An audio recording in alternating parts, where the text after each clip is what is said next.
Sometime back, there was a Bible class teacher who asked her second grade class if anyone could recite the 23rd Psalm from memory. And so one of the little girls raised her hand with excitement and said, "The Lord is my shepherd, and that's all I want." Now, she may have been slightly off on the words, but she definitely got the point.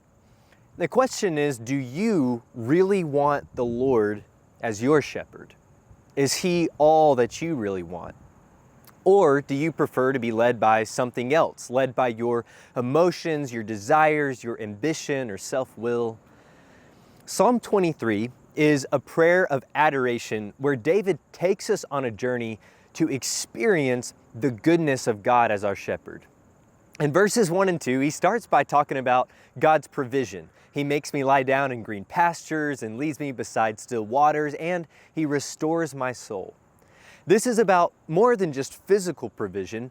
God satisfies the deepest longings of our soul, our hearts, for love, belonging, approval, and happiness and peace. David then moves on to describe God's guidance in verses 3 and 4. He leads me in paths of righteousness for His name's sake. And even though I walk through the valley of the shadow of death, I will fear no evil, for You are with me. So God not only satisfies our deepest desires, but He shows us how to be righteous. He not only gives us love and grace and peace and kindness within us, but He shows us how to actually become people who are loving and gracious and peaceful and kind.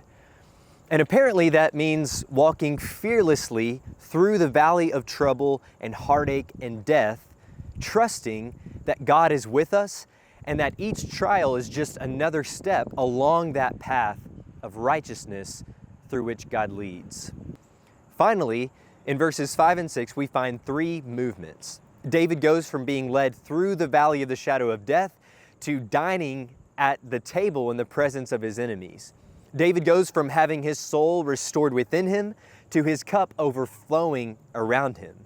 And finally, David goes from being led by God to being pursued by God.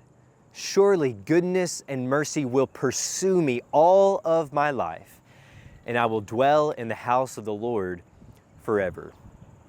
Sometimes we think of prayer primarily as supplication, asking God to do something. But the greatest thing that God can do is give us Himself. And prayers of adoration, where we simply reflect on and praise God for all that He is, allow us to experience God in a way that makes all of our idols and all these other things that we could be led by seem so worthless, and moves us to confidently say, "The Lord is my shepherd, and that is all that I could ever want."